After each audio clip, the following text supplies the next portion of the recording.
Okay, we are going back home now. I started videotaping myself like this just now, but it stopped because of the Bluetooth. Okay. I cannot explain it exactly, probably, but every time I start the engine, the Bluetooth connects to my iPhone, okay, and it actually, every time the engine starts, it stops my iPhone. Even I already started videotaping myself, so it just happened, so I had to restart it. And okay, I said that today's temperature was 29 degrees just before leaving house, and now I don't know the temperature now, right? What the temperature is now, but it's a bit cooler because it's already the sunset, and sky looks very beautiful now. Yes, and I'm worried about this guy on a bike.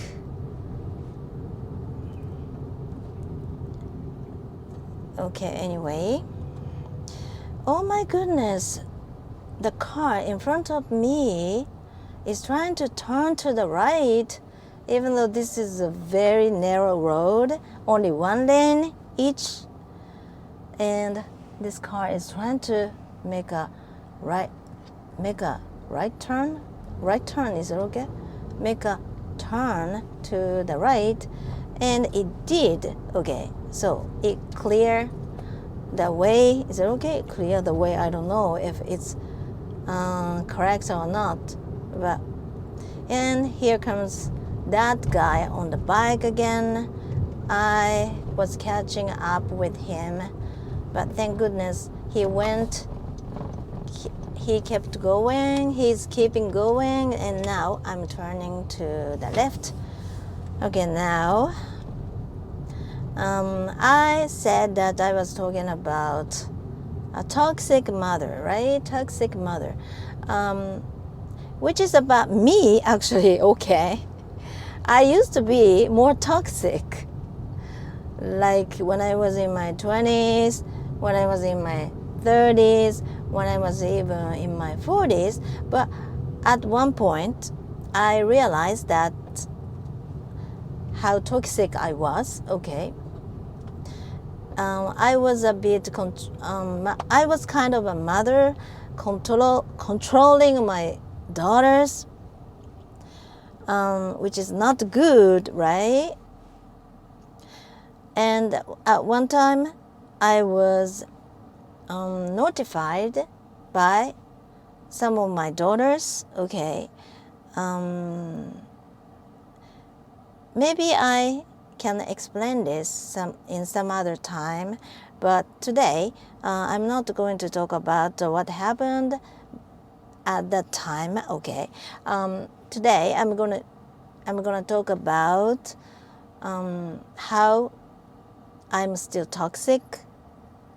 Okay, how I was toxic just until recently, and I went to my very first counseling a week ago or so, right? And I went there because I was so stressed out back then. I mean, a week ago, I couldn't believe people, and I felt jealous of other people just because I wasn't very happy, and I was just lonely, and because I have no friends now, right? And I'm vulnerable, right? And I don't want to say this, but to tell you the whole truth, my daughter, second daughter, is who is living with me is the only person who talks with me now, or who I can talk with. Okay, it sounds so pathetic, but since I'm always inside the house practicing my foreign languages, yeah, actually I'm enjoying my language learning inside my house, okay, but I'm not active enough to make friends or something. And I thought just a week ago or so, that was my last straw. Is it okay, last straw? I couldn't put up with the situation anymore because I thought that the situation was quite toxic. That's what I feel. That's what I felt back then. Okay, it was just a week ago, but I feel as if it was a long time ago, because ever since I went to my first counseling, many things have started changing. Yeah, only slightly, but I really wanted to talk with someone, to have an adult conversation. Okay, I'm not saying that my daughter is not mature enough. Yeah, she is. Okay, she is. She's in her 30s already. But I felt that our relationships were a bit toxic, not healthy, and I didn't know why. Okay, and then I went to my first counseling, and my counselor turned out to be a nice person, and I talked with him for about 90 minutes. And then I talked a lot about myself, and because my counselor was the one who listened to me the entire time, right? It's not that I just kept talking and I was the only one who kept talking. Yeah, he gave me some advice or suggestion, and he talked about what he was thinking about my issues. Okay. What he did was actually a little different from what my former counselors did. Okay, I'm not judging. Okay, I'm not judging, but some counselors just listen. Okay, all they did was just to listen, and I was the only one who kept talking. Okay, and at one time I talked so much that it made me satisfied. Okay, and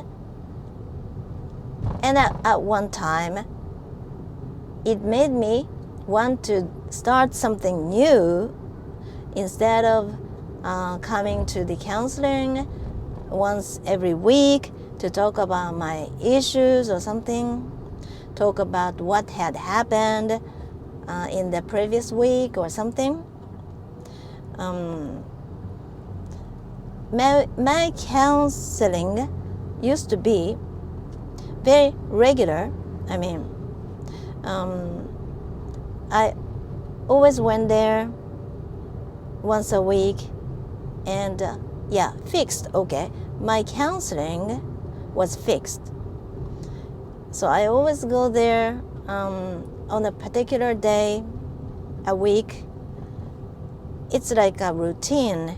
Okay, so even though I didn't have anything to talk about and I was in a pretty good mood and I felt positive, but I still went there to talk about my issues or something that had happened to me the previous week. Okay, but on the contrary, my counselor now listens to me. I only went there once, but this is what happened to me last week, okay? He listened to me a lot, and then he suggested something for like my homework or something. He doesn't just listen to me talking, but he has something to say, okay? I'm not really sure about our future counseling, but at this moment, this is how our counseling goes, okay? And where was I? Yeah, toxic, right? And I really wanted to talk with someone, right? But before that, I talked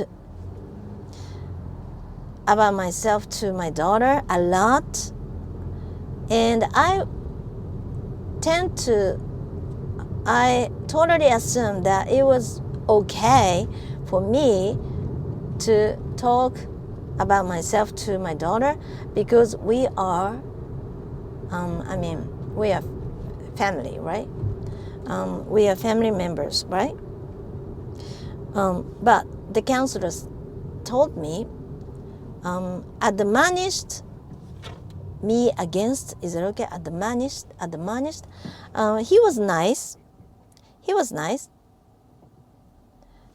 He said so nicely, but he said that mothers should let their children, like daughters, talk, okay, more than they do. So if mother talk about 20%, then they should let their children talk about 80%. But in my case, probably I talked more than she did, and my counselor said that it was not good, very good, okay? So I should have someone to talk about things, okay? Not just my issues, because when you are with your friends, okay, you can't always talk about your problems or issues, right? So in this case, it should be wise of me. Is it okay, wise of me, to have someone professional to talk about my problem, okay? Because normally, friends can communicate with each other, and it's ideal for friends, okay, to have various kinds of conversations, right? Comfortably, but still you have to be careful because you are not always the one who talk about anything, right? And I reflected on myself a lot, and I felt sorry for my daughter about what I did to her.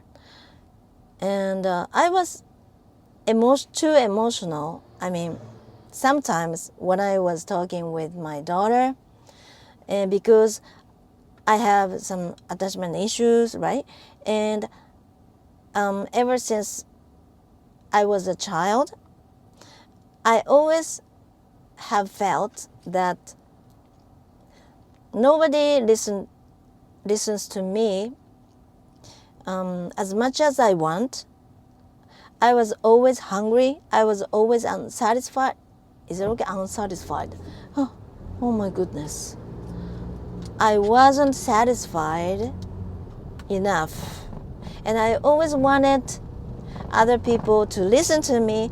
Probably, yeah, I remember that my mother was always busy watching TV, her favorite TV programs. In those days, there was no means of recording TV programs, right? So it's totally understandable that she really wanted to watch her favorite TV program in a real time, in the real timing. But then I was there who wanted to talk about myself, and I really wanted my not father but mother to listen to me, but she was too busy to listen to me at the time, and it happened very often. Yeah, sometimes she was sweet enough to listen to me, and we had some heart-to-heart talks or something. But my mother was pretty emotional person like me, okay?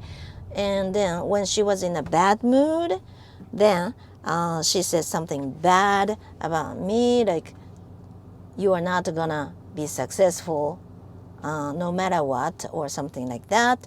And it was quite despondent to me. Okay, so I always wanted someone to listen to me. And now I'm living with my daughter, right? And I always talk to her, and she always, yeah, of course, talks to me. And we had fun together, a lot of fun together. And we sometimes have heart-to-heart talks. But still, I got carried away a bit, and I should have noticed that, okay? And what I did to her, I talked too much to her, and sometimes I felt that she was not listening attentively, and which made me so frustrated. And sometimes I even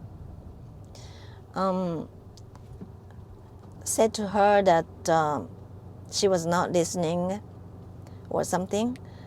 But I shouldn't have said that in the first place, because that's not what the mothers should tell their children, okay?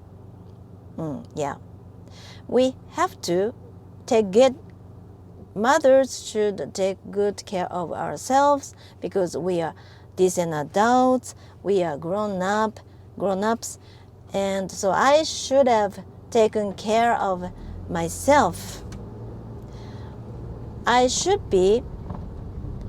have been healthy enough, spiritually, mentally.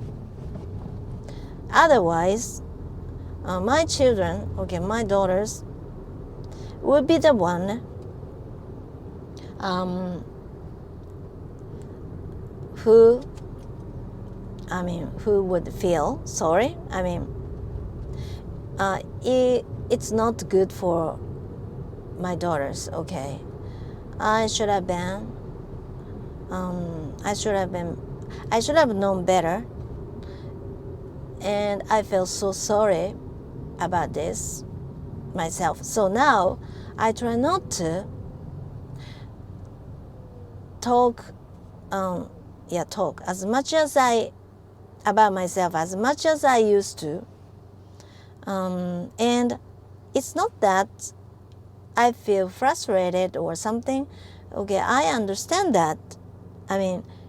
I went to my first counseling, and my counselor told me what I should do and what I should not do to my kids, okay? So now I'm well aware of what I'm doing now, objectively, and try not to get too emotional about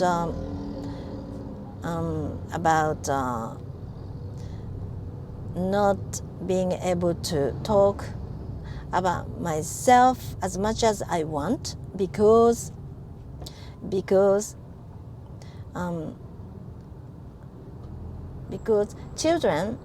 our children are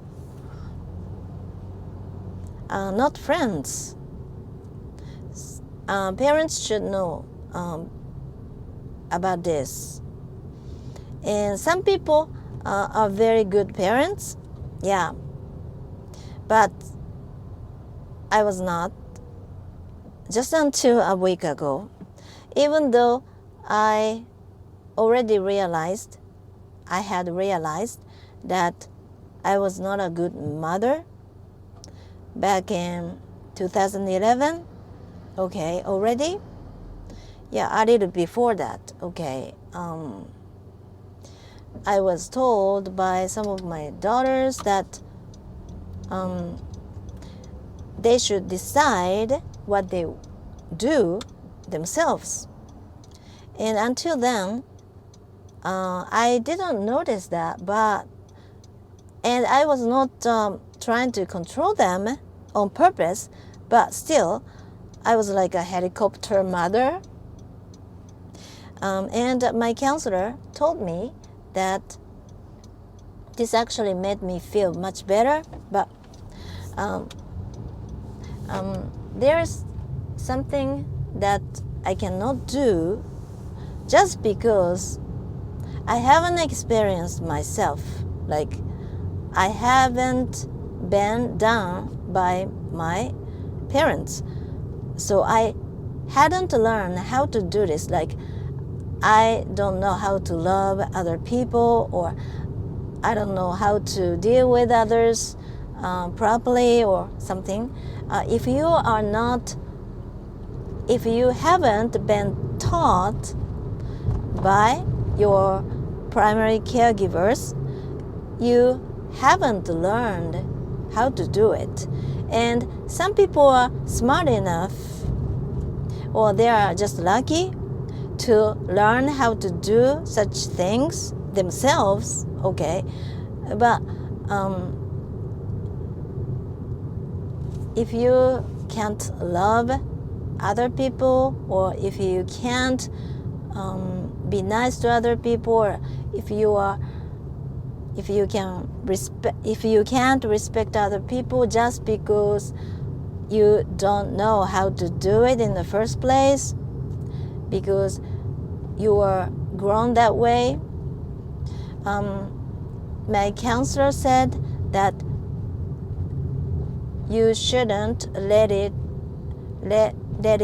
get you down, okay? Now that you realize that you are missing something, you have to learn something, then from now you can do it. So that's why knowing your problem in the first place is the most important thing. That's what my counselor said, and I agreed with him. And that's also what I already began to notice. I had begun to notice even before I went to my first counseling, okay. And I have my counselor now to talk with my issues. I feel so much better now. I'm so happy that I was able to find my, oh my goodness, a horde of people are walking toward my car because there is a train station near my house. It's a very convenient place.